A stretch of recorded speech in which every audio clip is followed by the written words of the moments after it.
Hi guys, my name is Nuve Maldonado, and until recently, I've never wondered what ancient beings like Romans or Vikings were drinking or thinking. But today we're gonna learn. So settle in, maybe grab a snack, and whatever works for you. All right, so the ancient beings of our world were much like your crazy neighbors down the street, always having parties and getting drunk.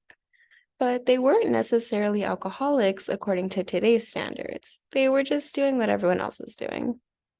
Much of the ancient world's alcohol consumption is thanks to the fact that mostly water was pretty much undrinkable. In fact, it was actually safer to drink some form of alcohol instead. Because of this, alcohol became an important aspect of the culture and values of each society. Some might even refer to it as a speed dial to your respective higher power, or even a way to demonstrate a higher social standing. Either you're despised or indulged, alcohol played a major role in the daily functions of many of our ancient predecessors. And today we're going to be focusing on the Egyptians, Romans, and Vikings.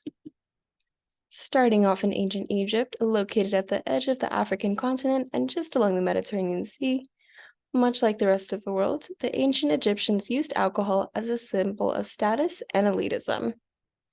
Much of who you were and where you stood in society was reflected in the type of alcohol you drank. Those who were considered the elite drank a more quality beverage, while those of lower class would be found drinking a beer or wine of lower quality.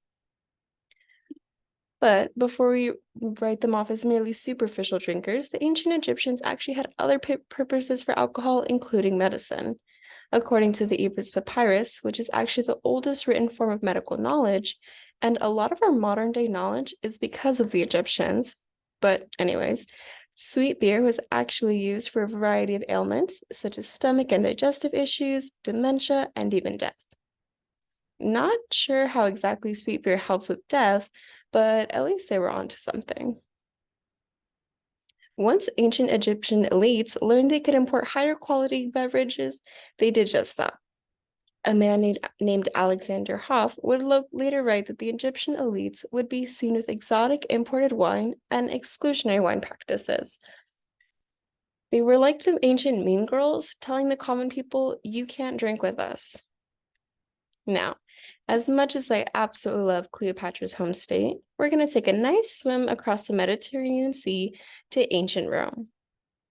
Now, the Romans had no shortage of wine. It's estimated that there was one Roman bar for each 50 Romans.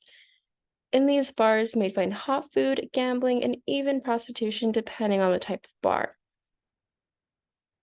Now, ancient Roman graffiti depicts scenes of people drinking in small groups and the cost of better and good quality wine.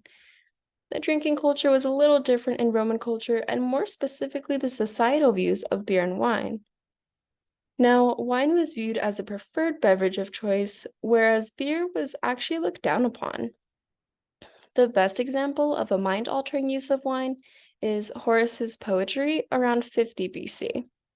He writes similar to your favorite artists like Sublime or T. Swift, and stating that the god of wine and pleasure, Bacchus, is guiding him to write meaningful poetry. So it's pretty safe to say that artists have been using alcohol as a means for creativity for centuries. Now it's time to take an extended swim through the North Sea. We're talking Norway, Sweden, and Iceland. Go Icy Boys! The ancient Vikings drank mostly beer and mead. Wine was really reserved for those who were fortunate, because it usually had to be imported. Now, Vikings would drink out of these drinking horns, and the funny thing was with these is that they could actually not be put down if there was still drink inside of them, meaning that if you either had to finish your drink or pass it to the next person. Just like in Roman and Egyptian culture, the Vikings also viewed beer as a gift from the gods. It was expected to be shared with others since it was so generously shared with them.